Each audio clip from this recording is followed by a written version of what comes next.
Good afternoon, everyone. This is Michael O'Malley here with the Hurricane Outlook and discussion for October 16th, 2020, recorded around 5:20 p.m. Eastern Time.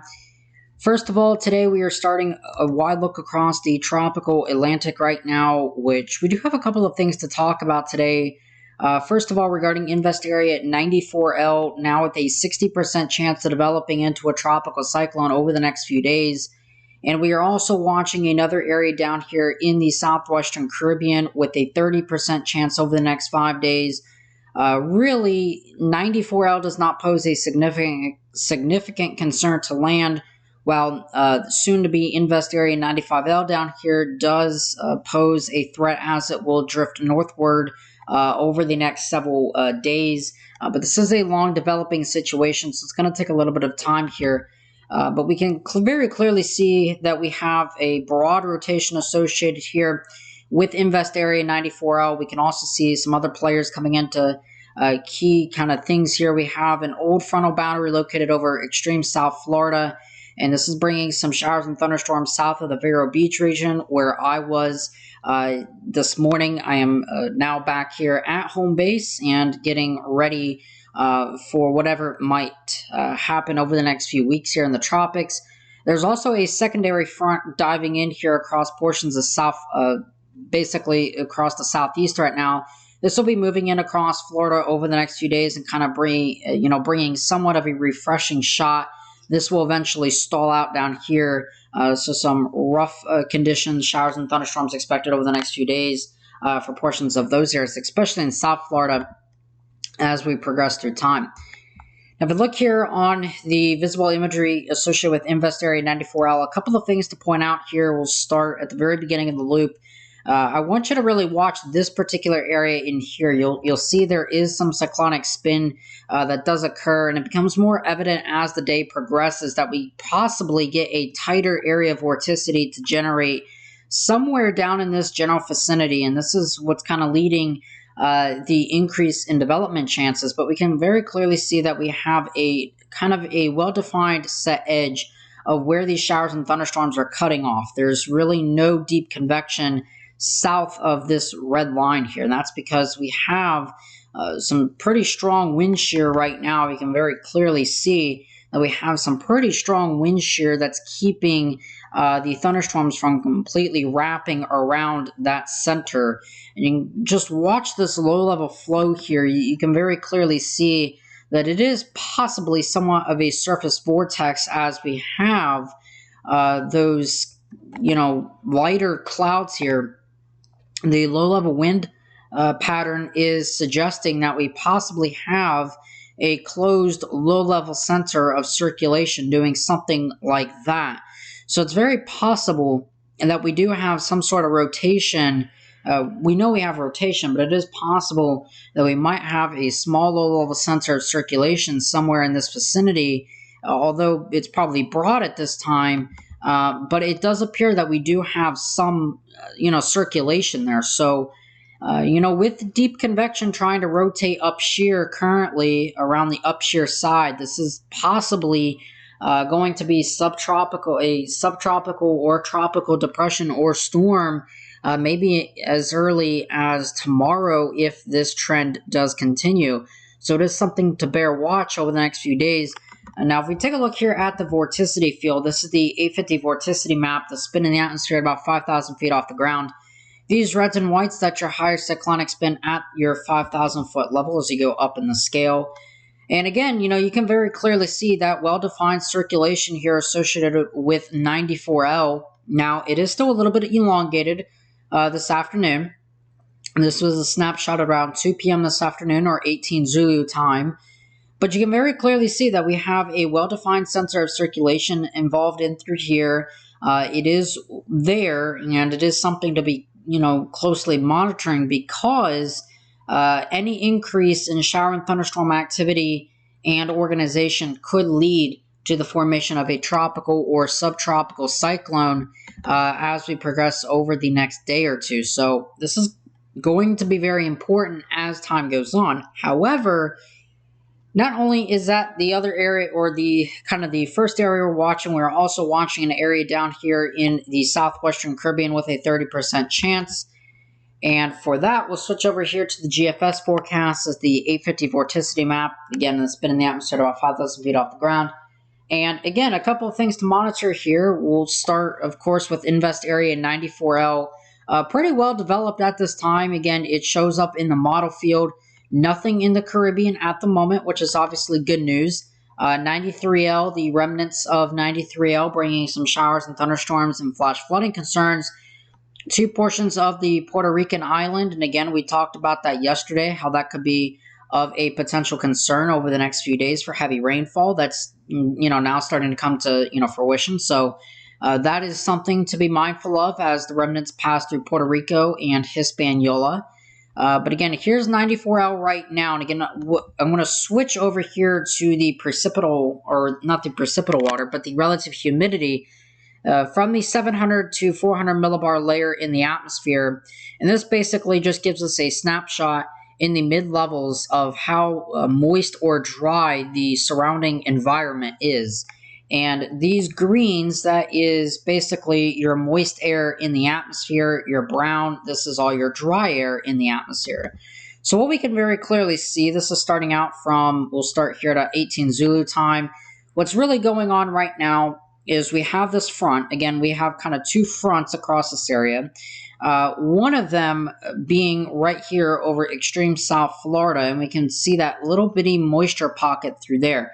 That's what's bringing the showers and thunderstorms to South Florida, south of Vero Beach, etc. Notice we also have a pretty dry column now to the north of Florida, maybe a little bit of higher moisture content up through here, certainly. And then we also have a secondary kind of moisture surge, but what I really want you to pay attention to is what's going on out here. We have, again, what's going on is that here is 94L. The broad circulation of it is right in through this area. We have a pretty high moist pocket here from southeast, basically curling around almost kind of a comma head shape, something sort of like that. We also have this very big upper level low out here that is going to come into play over the next few days. Now, if we switch this out here to the GFS 200 millibar winds in the atmosphere, this is very important kind of going forth with time. We can very clearly see that we have a very well-developed sharp trough axis digging across the nation right now, basically across the Midwest, going over the Ohio Valley and pushing off towards the east. Now, at the same time, this is the circulation here with 94L, big upper level low to the north. So we're going to go ahead and kind of move this forward with time. Now, what starts to happen is as this trough begins to move northeast, it kind of ejects like that. We get another low to develop across the Canadian, prairies out there. We have this very big and sharp upper level low right here, and you can very clearly see. Now, this southern extent is getting kind of pushed to the south. It's getting laterally transferred down towards the southwest because this big trough up here forcing this energy, this, short ridge of high pressure trying to kind of build over the top of it.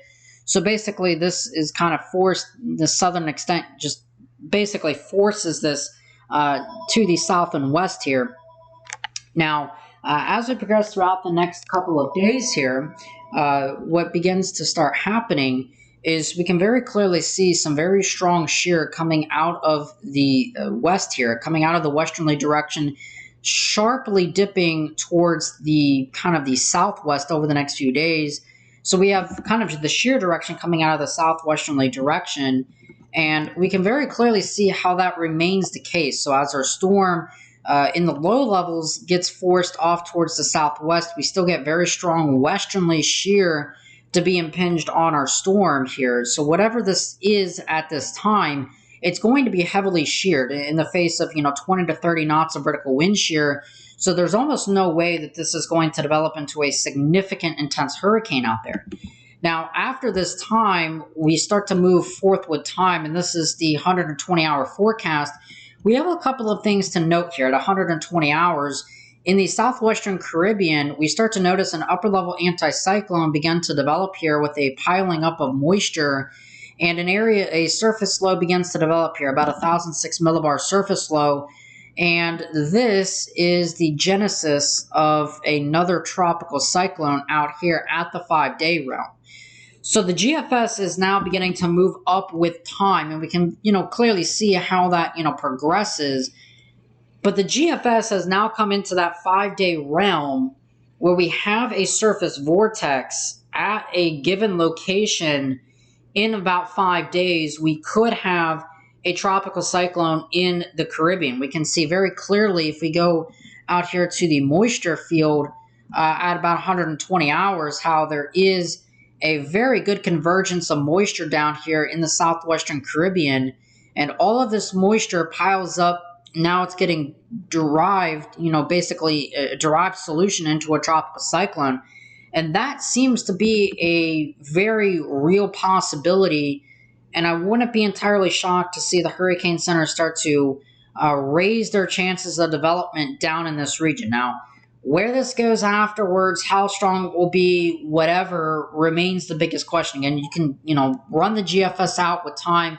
You can clearly see what happens. Now, the other thing that happens is maybe after 5 days or so, we start to get maybe a little bit more of a break with our storm out here with 94L, and we start to see that try to consolidate better. And you can see there is a little bit of deeper, moisture associated with our system. So all systems right now, our two systems seem reasonable that there will at least be one or two named storms to come out of whatever, happens with these two systems. But, 94L and what will eventually probably be dubbed 95L. So there's a lot to watch. There is, concern that, we might have a potential land threat, 5 days out, but, that is very far out in time. And honestly, things are going to change between now and the next 5 days. So it's very important to understand that things are going to change. There's going to be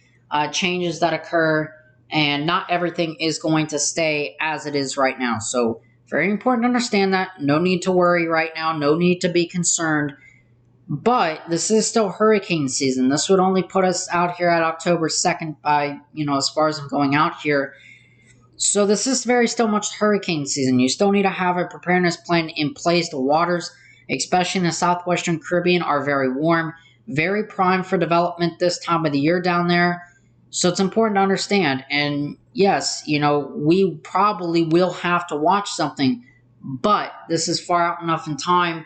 We got enough time right now. Time is on our side. So don't panic, don't rush, but be prepared, stay on top of it, and you'll get through everything just fine. No worries at all. Guaranteed. All right. Great rest of your afternoon, evening. Of course, I am Michael O'Malley. I'll talk to you guys again some more tomorrow.